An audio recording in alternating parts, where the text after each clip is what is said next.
Hi everybody, I'm Nathan, and every week I do comic book reviews because that's the rule around my house. If I want to keep buying them, I gotta review them.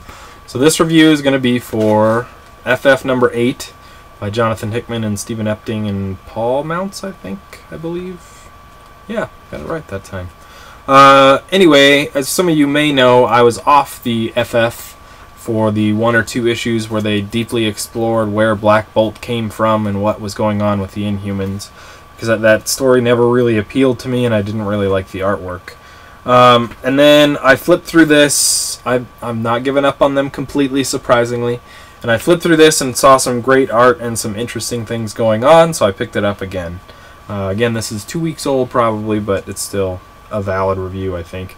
And this is the kind of art that I was seeing and enjoying so well. I mean, you can see even just the fade out around the edges makes it look so much more professional, and there's really great shadow work going on there too. I think we've seen this pose before when she was mad about him, when Sue was mad about Reed, finding out that there's like 3 other evil ones of him in the world that are out, and he never told her about it. But it seems like the same situation, only she's talking to Nathaniel, or Reed's dad, instead. Like, why are you here and why are you doing this or whatever. And then the other really great page is right here. It's where the villains have finally decided to join the FF, and they're all wearing the black and white costumes. And really, that's not like a huge thing for a lot of these guys, except for if you think about Dr. Doom, and there's Spider-Man's at the top. He's like, at least I got him to wear the costumes.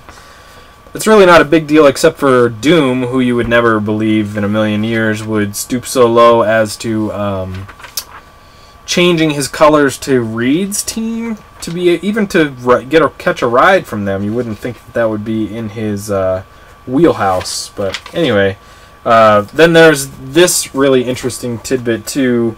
The AIM soldiers or scientists or whatever, the beekeeper guys, somehow Reed duplicated their suits only in black and white and gave them to them, and they decided to wear those too.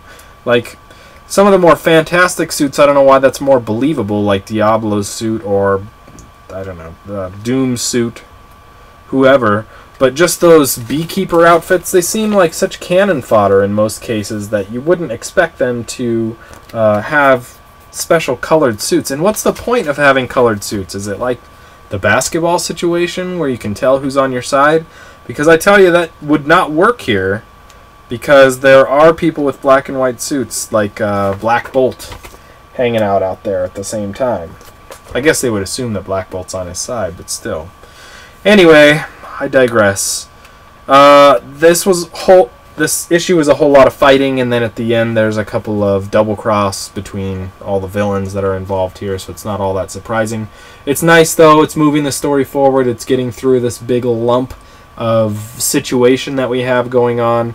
And we're moving forward. This really isn't my favorite Hickman work, but it's still really good, and I'm still enjoying it as much as I can.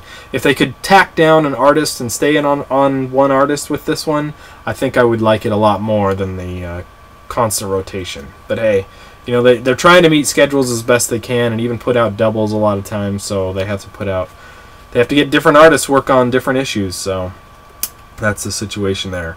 So I liked it. I didn't love it. I was glad to have bought it so that I could continue with it, especially at $2.99, my favorite price. So I probably will keep going with this as long as the art doesn't go total crap again. Or not total crap. Doesn't go bad or not to my taste again. But anyway, so there you go. FF number 8. I'm going to give it a 3 out of 5. It was good, not great, but I'm glad that I bought it.